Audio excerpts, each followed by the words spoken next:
अब मूवी की स्टार्टिंग में हम निम नाम की एक शेमन के नरेशन को सुन पाते हैं जो कि अपने थाईलैंड और साउथ कोरिया के बारे में बता रही थी। अब जैसा कि मैंने आपको बताया कि निम एक शेमन होती है, तो उस पर डॉक्यूमेंट्री बनाने के लिए एक टीम उसके पास में आती है और डॉक्यूमेंट्री के लिए वो उसके पास पूरे एक दिन के लिए रहने वाले थे और वो उसको रिकॉर्ड करने वाले थे कि आखिरकार एक शेमन की लाइफ होती कैसी है और वो क्या क्या करती है। अब हम निम को देखते हैं जो कि नॉर्थ ईस्ट की स्पिरिट से पजेस होती थी जिसको बायन कहा जाता था। निम ये बताती है कि नॉर्थ ईस्ट में हर लिविंग और नॉन लिविंग चीज को गॉड मानते हैं, चाहे वो घर हो, पहाड़ हो, नदियां हो या फिर कोई भी नेचर वाली चीज हो सकती है। वहाँ के लोग उनको गॉड का नाम देते हैं और उनकी वर्शिपिंग भी करते हैं, जहाँ पर काफी सारी ऑफरिंग वगैरह दी जाती है। निम ये बताती है कि ये गॉड्स भी दो तरह के होते हैं, पहले तो अच्छे गॉड्स होते हैं और दूसरे बुरे गॉड्स। अच्छे गॉड्स जो होते हैं वो उन्हें एक अच्छी वेल्थ और हेल्थ देते हैं, जबकि बुरे गॉड्स उनको बीमारी और दर्द देते हैं। आगे निम अपने अंदर की बायन स्पिरिट के बारे में बताते हुए ये कहती है कि बायन गॉड एक अच्छे गॉड हैं जो कि इस विलेज की रखवाली करते हैं और गांव वाले भी उन्हें बहुत मानते हैं और पूछते हैं। यहाँ पर बायन गॉड की ओरिजिन के बारे में कुछ भी बताया नहीं जाता है। खैर अगले सीन में हमें एक पहाड़ पर बायन गॉड की मूर्ति और मंदिर दिखाया जाता है जहाँ पर लोग जाकर उन्हें पूछते हैं। निम अपने बारे में बताते हुए ये कहती है कि उसकी फैमिली को बायन गॉड स्टार्टिंग से ही अपना मीडियम बनाते हुए चले आ रहे हैं और बायन गॉड सिर्फ यहाँ पर फीमेल बॉडी को ही अपना मीडियम बनाते हैं और ये सर्कल जो है वो जनरेशन बाय जनरेशन चल रहा है। निम आगे ये बताती है कि सबसे पहले उसकी ग्रैंड मदर को बायन गॉड ने पजेस किया था, फिर उसकी मदर बायन गॉड की मीडियम बनी और लेटर ऑन बायन गॉड ने निम की बहन नोए को चूज किया था, जिसको इससे एतराज था और उसकी जगह पर निम को चूज किया गया था। निम का ये कहना था कि उनकी फैमिली विलेज के पजेस हुए लोगों की हेल्प किया करती थी। इवन लोग उन चीजों को बीमारी माना करते थे जो कि डॉक्टर भी ठीक नहीं कर पाए थे, लेकिन निम उनकी सुपर नेचुरल प्रॉब्लम्स या फिर किसी पोजेशन से जुड़ी प्रॉब्लम्स को सॉल्व करके उनकी मदद करती रहती थी और ये चीज काफी टाइम से चलती आ रही थी। अब एक दिन निम अपनी बहन नोए के पति के फ्यूनरल में जा रही होती है और निम यहाँ पर ये बताती है कि नोए के परिवार में सभी किसी न किसी वजह से वक्त से पहले ही गुजर गए, जैसे कि उसके ग्रैंडफादर को कुछ लोगों ने किसी अनजान वजह से मार डाला था और उसके फादर ने कंपनी के डूबने की वजह से सुसाइड कर लिया और नोए के बेटे की भी बाइक एक्सीडेंट में ही डेथ हो गई थी। अब इन डेथ्स के पीछे का असली रीजन क्या है, उसके असली पत्ते अंत में खुलने वाले हैं। खैर अब हम नोए के घर पर उसके पति के फ्यूनरल को देखते हैं जहाँ पर कई लोग आए हुए थे। नोए के परिवार में सिर्फ उसकी बेटी मिंग ही बची थी जो कि अपनी माँ के साथ रहा करती थी। मिंग यहाँ पर ये भी बताती है कि टोटल उसकी फैमिली के अंदर मिंग का बड़ा भाई मैनेट, उसकी वाइफ और बच्चा है। निम अब घर पर मिंग के बिहेवियर के अंदर चेंजेस देखती है जिसके बारे में वो सबसे पूछती है। थोड़ी देर ऑब्जर्व करने के बाद में निम ये कहती है कि मिंग के साथ में कुछ ठीक नहीं है। साथ ही साथ निम मिंग को एक रात नेबर में रहने वाली लेडी के साथ देखती है जिसकी आंखें सडनली ही चेंज हो रही थी और वो लेडी दूसरे ही दिन मारी जाती है। निम यहाँ पर मिंग पर पूरा ध्यान दे रही थी और उसको तलाशी लेने पर मिंग के रूम पे एक चीज मिलती है जिससे स्पिरिट्स को दूर रखा जा सकता था और इसके बारे में पूछने पर मिंग यहाँ पर कोई खास जवाब ना देकर उल्टा गुस्सा हो जाती है। अब डॉक्यूमेंट्री वाली टीम यहाँ पर मिंग के साथ में ज्यादातर वीडियो बनाने पे ध्यान देती है क्योंकि वो अजीब अजीब हरकतें करती रहती थी। अब वहीं मिंग ये बताती है कि उसे नहीं पता कि उसके साथ में हो क्या रहा है, हो सकता है कि बायन गॉड उसको अपना मीडियम बनाने वाले हों। अब हमें मिंग के दिए इंटरव्यू से ये पता चलता है कि वो एक जॉब कंसल्टेंट कंपनी में काम करती है जहाँ पे वो लोगों को जॉब्स ढूंढने में हेल्प करती है और वो अपनी इस जॉब से काफी खुश भी है। अब यहाँ पर मिंग से जब उसकी आंटी निम की पावर्स और शेमन थिंग्स के बारे में पूछा जाता है तो वो ये कहती है कि उसके हिसाब से ऐसी कोई चीज एग्जिस्ट ही नहीं करती। अगले सीन में हम देखते हैं कि कैमरामैन मिंग को हर जगह फॉलो करता है और हम कई बार देख पाते हैं कि मिंग अपने आपे से बाहर हो जाती है और कुछ वियर्ड हरकतें करने लगती है। लेटर ऑन मिंग एक क्लब में जाके काफी ड्रिंक करती है और उसके बाद में अपने ऑफिस में जाके आधी रात को सो जाती है और फिर अगली सुबह सब लोग ऑफिस आके मिंग को जगाते हैं और जब मिंग उठकर देखती है तो उसको पीरियड्स हो गए थे, जिसके बाद में मिंग बहुत ही ज्यादा एम्बैरेस्ड फील करती है और वहां से भागकर अपने घर पहुंच जाती है जहां पर नोए उसकी ये हालत देखकर घबरा जाती है, लेकिन मिंग उसकी बात का कोई भी जवाब नहीं देती। जिसके बाद में वो मैनेट के पास में जाके उसके बारे में बात करती है, जिसके बाद में हमको ये पता चलता है कि मिंग के साथ में यहाँ पर जो हो रहा है वो बिल्कुल वैसा ही है जब यहाँ पर निम को पजेस करा गया था बायन गॉड के द्वारा। अब मैनेट बोलता है कि मिंग को अपने शरीर को बायन गॉड के लिए तैयार करके रिचुअल के लिए तैयार हो जाना चाहिए, लेकिन नोए नहीं चाहती थी कि उसकी बेटी एक शेमन बने, इसलिए उन्हें जल्दी से जल्दी कोई उपाय ढूंढना होगा। अब तक मिंग की हालत यहाँ पर दिन पे दिन और भी ज्यादा बिगड़ती जा रही थी, जिससे उसके पेट और प्राइवेट पार्ट में बहुत ही ज्यादा पेन रहा करता था। जिसके बाद एक दिन मिंग को ऑफिस से निकाल दिया जाता है क्योंकि जब उसके बॉस ने एक दिन सीसीटीवी चेक किया तो उन्हें ये पता चलता है कि मिंग हर रात ऑफिस में अलग अलग लोगों के साथ में इंटीमेट होती है। जिसके बाद नोए देखती है कि मिंग वॉशरूम में बेहोश पड़ी है और चारों तरफ खून ही खून है, जिसके बाद वो उसे तुरंत हॉस्पिटल में लेकर जाती है। इन सब के बाद में नोए भी मान जाती है और ये कहती है कि वो अपनी बेटी की जान को बचाने के लिए मिंग को एज अ मीडियम सैक्रिफाइस करने के लिए तैयार है। लेकिन तभी उसे वहाँ पर निम देखने के लिए आती है जहाँ पर नोए उससे ये कहती है कि वो अपनी बेटी को साइको बनाने के लिए तैयार है। नोए निम से पूछती है कि उसको कौन सा रिचुअल करना होगा, जिस पर निम बताती है कि मिंग को असल में बायन गॉड ने नहीं बल्कि किसी और स्पिरिट ने पजेस किया है। जी हाँ, निम आगे ये बोलती है कि जब तक उस स्पिरिट के सोर्स का पता नहीं चल जाता तब तक कोई भी रिचुअल काम नहीं आएगा। असल में यहाँ पर निम ने बायन गॉड से दुआ करी थी और अपनी साधना से उसको पता चल गया था कि मिंग के अंदर बायन गॉड नहीं है और इस पर नोए निम से अपनी बेटी की जान बचाने की विनती करती है और निम पैंग को अपने साथ बाहर बुलाती है जहाँ पर वो उसके साथ मिंग के रूम में पहुंचती है जहाँ पर उसे मिंग और माइक की फोटो हर जगह मिलती है और यहाँ से हमको ये पता चलता है कि माइक का बाइक एक्सीडेंट नहीं हुआ था बल्कि उसने सुसाइड किया था और माइक की डेथ का रीजन भी कहीं ना कहीं यही इविल स्पिरिट है। पैंग यहाँ पर कोई और नहीं बल्कि मैनेट की वाइफ है और माइक यहाँ पर नॉय का बेटा था।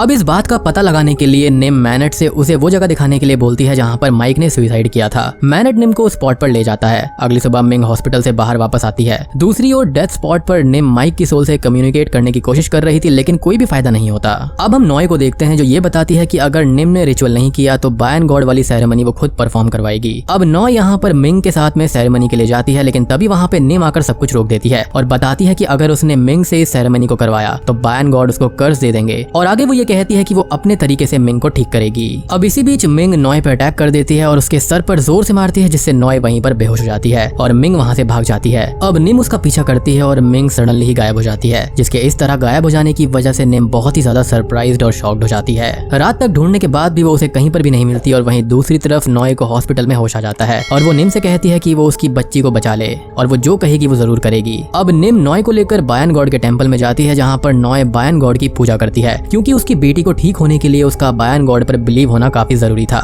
जिसके बाद में निम माइक के सुसाइड स्पॉट पर ही रिचुअल करने का फैसला करती है। असल में यहाँ पर हुआ ये था कि जो नॉय थी वो क्रिश्चियन बन गई थी और इसलिए उसको बायन गॉड पर भरोसा नहीं था। कुछ दिनों के बाद में जब वो रोज की तरह एग को तोड़ती है तब उसके अंदर से ब्लैक कलर का लिक्विड निकलता है और तब उसे उस जगह का पता चल जाता है जहाँ पर मिंग थी। निम को ये भी पता चल जाता है कि माइक ने मिंग को पजेस नहीं किया है। इसके बाद में निम एक बिल्डिंग में जाती है जहाँ पर उसको मिंग काफी खराब हालत में मिलती है और वो उसको लेकर फिर से हॉस्पिटल जाती है। अब लेटर ऑन निम बायन गॉड के टेंपल में जाती है तो उसे बायन गॉड की मूर्ति का हेड टूटा हुआ मिलता है तो वो बहुत ही ज्यादा घबरा जाती है और रोने लगती है। मतलब कि आप जिस गॉड पर भरोसा रखते हो और जिससे आप सभी को ठीक करते हो उसी की मूर्ति आपको टूटी हुई मिलती है। That's really bizarre. Later on Ming भी अपने घर आ चुकी थी जिसकी हालत पहले से भी काफी खराब हो जाती है। अब यहाँ पर निम गुस्से में आती है और मिंग से पूछती है कि उसके अंदर किसकी आत्मा है। मिंग तभी एक खतरनाक हंसी में कहती है कि तुम खुद पता लगा लो और इतना कहकर वो कंट्रोल से बाहर हो जाती है और डिमोनिक वॉइस में बातें करने लगती है। निम उसे किसी तरह कंट्रोल में करके उसे वहां बांधने को कहती है जिसके बाद निम ये कहती है कि बायन गॉड की मूर्ति टूटने की वजह से अब वो एग्जॉर्सिज्म परफॉर्म नहीं कर सकती, इसलिए उनको किसी लोकल प्रीस्ट को ढूंढना होगा जो कि मिंग का एग्जॉर्सिज्म कर पाए। अब मिंग को एक लोकल प्रीस्ट के पास में ले जाया जाता है जहाँ पर मिंग को देखकर वो ये बताते हैं कि उसे किसी एक स्पिरिट ने नहीं बल्कि काफी सारी स्पिरिट्स ने पजेस किया हुआ है। आगे वो प्रीस्ट ये बताता है कि मिंग की बॉडी इस वक्त किसी बिना चाबी के कार की तरह है जिसे कोई भी कहीं भी ले जा सकता है। जिस पर नॉय पूछती है कि ये सारी स्पिरिट उसकी बेटी को अपना मीडियम क्यों बना रही हैं। और दोस्तों अब यहाँ पर खुलते हैं असली पत्ते।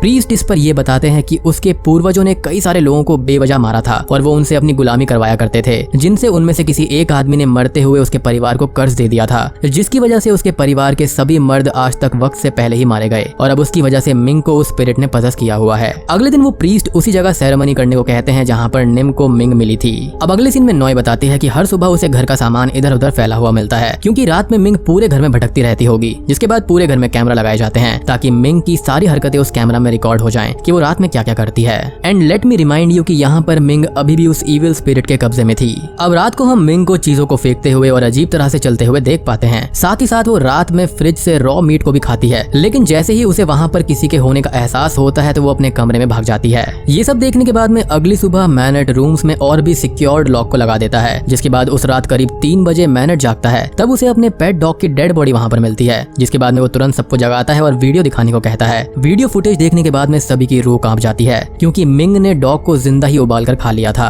और ये देखकर पैंग के साथ बाकी सभी सहम जाते हैं। और मैनेट आगे ये देखता है कि मिंग ने उसके बच्चे को उठा लिया है। अब इसके बाद में तुरंत बाद जब वो जाकर देखते हैं तो उसका बच्चा वहाँ पर नहीं होता। सभी लोग मिंग और बच्चे को ढूंढने लगते हैं और पैंग को उसका बच्चा एक जगह पर रोता हुआ मिलता है। जिसके बाद में वो मिंग को देखते हैं और आगे जाते हैं जहाँ पर मिंग मैनेट और पैंग पर नाइफ से अटैक करने लगती है। अब तक सभी वहाँ पर आकर मिंग को रोक लेते हैं और यहाँ पर उनको काफी चोट भी आती है। अगली सुबह नॉय निम से मिलने उसके घर पर जाती है जहाँ पर शॉकिंगली निम की डेड बॉडी मिलती है जिसकी वजह कोई भी नहीं जान पाता और साथ ही साथ नॉय इस चीज को देखकर काफी दुखी हो जाती है। अब नॉय का कोई भी उसका अपना उसके पास में नहीं बचा था इसलिए अब वो मिंग को किसी भी कीमत पर बचाना चाहती थी और वो यहाँ पर उस प्रीस्ट से हेल्प मांगती है। अब हम उस प्रीस्ट को रिचुअल की तैयारी करते हुए देखते हैं जहाँ पर वो नॉय की सोल की हेल्प से मिंग के अंदर की स्पिरिट को बाहर निकालने की कोशिश करेगा। जिसके बाद में प्रीस्ट नॉय को लेकर वहाँ पहुँचता है और दूसरी तरफ मिंग को कमरे में घर के अंदर कैद कर दिया जाता है और वो भी काफी सारे मंत्रों और तंत्रों के साथ में जहाँ पर सिर्फ पैंग और प्रीस्ट का आदमी होता है जो कि मिंग को वहीं पर रोकने का काम कर रहे थे। इसके बाद में रिचुअल शुरू किया जाता है जिसमें नॉय अपनी बेटी के लिए रिचुअल में एक सैक्रिफाइस की तरह शामिल होती है ताकि वो स्पिरिट कोई भी नुकसान पहुंचाए तो वो नॉय को ही होना चाहिए।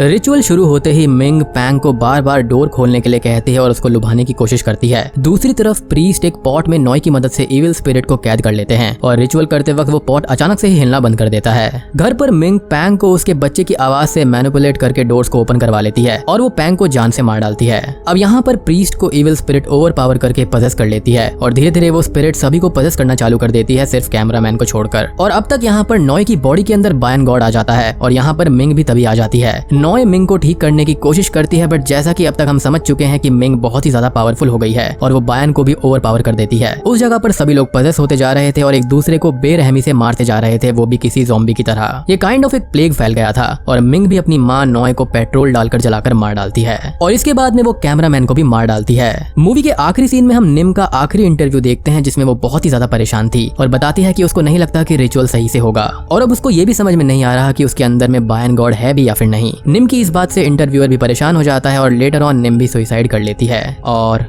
बूम, ये मूवी यहीं पर खत्म हो जाती है। तो दोस्तों ये थी द मीडियम मूवी की कहानी। उम्मीद करता हूँ कि आपको ये पसंद आई होगी। सबसे शॉकिंग बात यह है कि विलेज के अंदर इविल स्पिरिट्स ने पूरा का पूरा पोसेशन कर लिया है, जो कि स्टार्टिंग में इविल नहीं थी, लेकिन यहाँ पर इनके पूर्वजों ने ऐसे काम करे जिसकी वजह से वो इविल स्पिरिट्स में तब्दील हो गई। अब पूरे गाँव पर एक प्लेग फैलेगा और इनकी पूरी फैमिली भी खत्म हो चुकी है। अब जैसे कि एक टाइम पर इनकी पूरी फैमिली ने पूरे गाँव को अच्छे से रखा था, लेकिन अब होगा ये कि मिंग के अंदर इविल स्पिरिट है तो वो पूरे गाँव को ही अपने कंट्रोल में करेगी और बहुत सारी बीमारियां फैलाएगी, जैसा कि हमने स्टार्टिंग में सुना था। और मेरे ख्याल से यहाँ पर बायन गॉड ने इनका साथ इसलिए छोड़ दिया क्योंकि इनकी फैमिली पर कर्स लगा हुआ था। बेसिकली इनके हाथ खून से रंगे हुए थे। इन्होंने मासूम लोगों की जान ली थी और उसके बाद में बायन गॉड को ये रियलाइज हो गया और मिंग यहाँ पर उन इविल स्पिरिट्स के लिए एक काइंड ऑफ वेसल बन गई थी। दूसरा यहाँ पर नॉय क्रिश्चियन में कन्वर्ट हो गई थी और उसका भरोसा बायन गॉड पर 100% नहीं था और जब तक आपका भरोसा किसी चीज पर 100% नहीं होगा आप फुली पावर्ड नहीं हो सकते और यही रीजन है कि एंड में इविल स्पिरिट जीत गई। मुझे तो यहाँ पर इसका एंड काफी शॉकिंग लगता है क्योंकि अब यहाँ पर मिंग के अंदर जो इविल स्पिरिट्स हैं वो मिंग का क्या करेंगे और पूरे गांव के ऊपर एक प्लेग आने वाला है जिसके बारे में उनको कोई भी एहसास तक नहीं है। अगर आपको वीडियो पसंद आई हो तो लाइक कर देना, चैनल पर नए हैं तो सब्सक्राइब कर लीजिए और आप लोग मुझे कमेंट कर बताना कि अब मिंग के साथ में क्या होने वाला है। तो मैं आप सबको मिलता हूँ अगली वीडियो के साथ में।